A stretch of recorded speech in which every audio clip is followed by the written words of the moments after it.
شما را خوش آمدید میگم به ادامه برنامه خودتان و مهمان داریم در استودیو. مهمان ما را بروشنا جان میگه که کی هستن و روی چی موضوعی صحبت میکنن. بله حسنا جان، قسمی که شما آگاهی دارین که ویروس کرونا تاثیرات بسیار زیادی را در بعدهای مختلف زندگی ما ایجاد کرده. متاسفانه این روزها زمانی که میبینیم از مردم فقیر گرفته تا به مردم پولدار در هر سطح عصبی که اینا هستند واقعا از بعدهای مختلف اینا متضرر شدن. اگر از بخش‌های تحصیلی آغاز بکنیم تا بخش‌های مدیریتی، حکومتی و بخش‌های اقتصادی همه یک زیان حتما متحمل شده. بخش‌های تحصیلی ما ماها بود که متعلمین و محصلین ما از خواندن درس محروم بودند. در قسمت اقتصادی تجارت به رکود خود مواجه شد و همچنین اقتصاد افغانستان، صنایع دستی افغانستان مکمل مفادشان پایین آمد و هم کاهش پیدا کرد. در قسمت حکومتی همچنان حکومت افغانستان به خاطر تداوی مریض های کووید 19 و همچنان سرمایه گذاری در بخش کووید 19 و یا هم در بخش تبلیغات و دادن اطلاعات درباره این ویروس واقعا بخش های مالی زیاد متضرر شده، زیاد پول را به خرج انداخت. خب میخوایم امروز صحبت های داشته باشیم در رابطه با تاثیرات منفی ویروس کرونا بالای اقتصاد افغانستان. در برنامه قسمی که به شما حسنا جان بیان کردم مهمان خیلی خوب را با خود داریم، آقای شفیق الله طاهری عضو جنبش جوانان افغانستان. قبل از همه سلام خدمت شما و خوش آمدید به برنامه. سلام بر شما، سلام با بینندگان عزیز. خوشحال هستم که امروز در تلویزیون آینه مهمان هستم. بله، من هم شما را خوش آمدید میگم. در آغاز میشه بر بیننده های ما بگوییم که کرونا چقدر زیان بر اقتصاد افغانستان وارد کرده.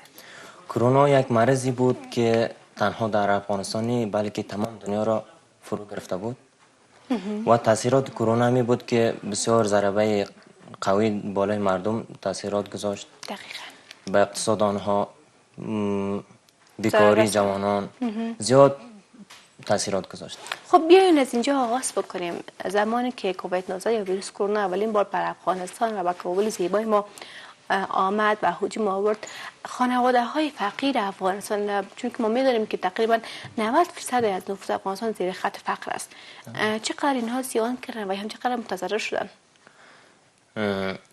ویروس کرونا در کل بگیم همین کابل در کل گرفته بود. همین روزهای قرنطین مردم بسیار در بدر بودن، در خانه خواب بودن، نان خوردن نداشتن، آب خوردن نداشتن، بسیار در بدری بود دیگر. خدا را شکر که از زمین خلاص شد. کمک رو به خوبی است. خب به نظر شما به می خانواده های فقیر و غریب در زمان شیوع ویروس کرونا متباخل هم که بعدش زیان های جبران ناپذیر است، کمک های مالی از طرف دولت و امکانات دیگه انجام شد یا خیر؟ بله، کمک هایی هم بود اما مکمل کمک های خوب بالای مردم نامده. بسیار خوب. شما بفرمایید حسنا جان. آقای طاهری، این کمک ها شامل چه چیزها می شد و به چقدر خانواده کمک کردی؟ تقریبا اکثریت مردم کمک رسید، خدا را شکر کمک رسید، اما نفرهایی هم بود که از به خاطر قرنطین بیخی در بدری بود. بله، این کمک ها بیشتر از بنیاد جنبش جوانان بوده یا دیگر بنیادها هم بودن که کمک هایی داشتن؟ بنیاد خیریه دوستم هم بود، البته بسیار خوب. به مردم غریب بیچاره کمک های زیاد کردن و از مؤسسه چیز پروژه خارجی هم بود که از یونیسف و سیو د چیلدرن امی پروژه هم بود که طرف های شمال کمک آمده بود. ما تشکری میکنیم از پروژه خارجی هم. بسیار خوب. واقعا قسم شما بیان کردین بنیاد دوستم، بنیاد مارشال صاحب در این روزهای سخت به مردم بسیار کمک کردن و تا جایی که توانستن حتی به ولایات و در مرکز افغانستان عزیز ما به مردم فقیر بیچاره و کمک های زیاد را انجام دادن. ویروس کرونا ویروس بود که واقعا ریشه و بنیاد بسیار چیزها را از بین برد و بسیاری از مردم ما را به خاک و خون کشاند. قسمی که اگر ما شاهد انفجار در وقت نبودیم یا شاهد کدام بخش دیگه نبودیم، ولی ما شاهد بسیار بدبختی های اقتصادی بودیم. کسانی که اگر میتونستن با یک کسب روزی خیلی کوچک یا اندک با همو 10 یا 50 روپیه که روزمره به دست می‌آوردن در روزهای انتشار ویروس کرونا متاسفانه اونا امور همچنان از دست دادن. ولی باز هم متشکر از هستیم که بنیاد خیریه مارشال صاحب دوستم به همه که نه بلکه به تعداد بیشتر از این مردم ها کمک های خود رسانیدن. خب بیاین صحبت بکنیم روی این که شما من حیث یک فعال جامعه مدنی و من حیث یک خبرنگار موفق چقدر شاهد صحنه هایی بودیم که مردم در حالت ناهنجار در حالت بدی قرار داشتن؟ من خودم مخصوصا خودم در بنیاد خیریه دوستم همین روزهای قرنطین ماسک و صابون و غذاهای خوراکی برای مردم همینجا توزیع کردیم. بسیار خوب، واقعا که عالی است. خب به نظر شما حالا که ویروس کرونا تقریبا رو به ختم شدن از خدا را خواسته که دور دوم شیوع پیدا نکنه، چقدر حالت پس عبارت دگرگون شده و چقدر تغییر کرده از زمانی که ویروس کرونا شیوع پیدا کرده بود؟ همین ویروس کرونا رو به ختم شدن است، همین قرار است همین خلاص شود و طرف های شمال ما چیز هستیم معلومات دارم، تا جایی که معلومات دارم ویروس کرونا خلاص شده و مردم به کار خود شامل شدن. پانتونا هم شروع شده، همین حالا خیال من تمام پانتونای کابل هم شروع شده. دقیقاً شروع شده. بله. آقای طاهری از خودتان بگوین، خودتان به بیماری کووید 19 آیا مبتلا شدین یا خیر؟ خدا را شکر نه، مبتلا نشدم. و هیچ کدام اثری یا نشانی هم از بیماری کووید 19 نبوده؟ نه خدا را شکر، من بسیار حساس بودم در این مرحله، باید هم حساس باشیم. بسیار احتیاط میکردم، از ما خاطر خدا را شکر الحمدلله. و از اقارب چطور؟ از اقاربم خدا را شکر چیز نداشتیم. چگونه احتیاط کنیم و چی نکات را مد نظر بگیریم که با بیماری کووید 19 ما هم دچار نشیم؟ قرار که در تلویزیون ها سیر کردیم 2 متر فاصله بین دو انسان باشه و شستن دستا با صابون و مراد کردن فاصله و همین. اما این نکات مراعات کردیم و محفوظ ماندیم. بسیار خوب است که قسمی که در برنامه‌های قبلی ما با شما اظهار می‌کردم و میگفتم که اگر می‌خوایم که خود ما، خانواده ما و تمام ملت ما از این ویروس و از گرفتن ویروس شیوع ویروس در امان بمانیم و بتونیم که بالای این ویروس مهلک و کشنده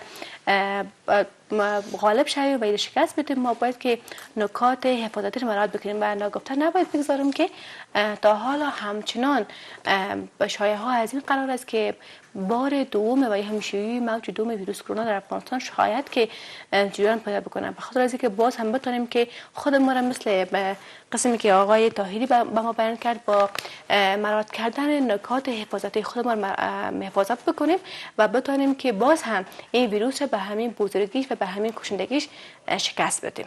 خب میخوایم از شما بپرسیم از این که حالا چه احساس دارین؟ فکر میکنین که واقعا این ویروس دیگر از بین رفته و نخواهد آمد نظرتان؟ من حس خوشحالی میکنم که از این ویروس کرونا بالاخره کمی نجات یافتیم و مردم به کارهایشان آهسته آهسته رجوع پیدا کردن و فقیرام همون تو. بله آقای طاهری سپاس. از این بگویید که ویروس کرونا بیشتر به چه چیزهای ما زیان رسانده و بیشتر کدام کارهای ما را به عقب انداخته؟ مخصوصا کارهای روزمره که فقیرای ما، مزدکارا یا مردم فقیر ما که در بازار کارهای کراچی و همین کارهایی که غریبی هستن را انجام میدادن بسیار مشکلات دیدن در روزهای قرنطین. بله واقعا مشکل بود. قسمی که همکارم بروشنا جان هم گفتن در اون روزها واقعا روزهای سخت را سپری کردیم و با امید از اینکه دوباره شیوع پیدا نکنه. از تحصیلاتتان بگوین آقای طاهر، در چه رشته تحصیل کردین و تا چقدر تحصیل کردین؟ ما از صنف 12 فارغ شدیم، قرار است به بورسه ترکیه برم. یک 80% سبحان الله 80% کامیاب شدیم که بخیر. همین اینترویوش مانده تقریبا 1-2 ماه بعد میرم بخیر. بسیار عالی، ان شاء الله با امید موفقیتتان هر قدر که جوانان ما پیشرفت بکنه و یک دستاورد داشته باشن به ما جای افتخار است و ما واقعا برایشون افتخار میکنیم.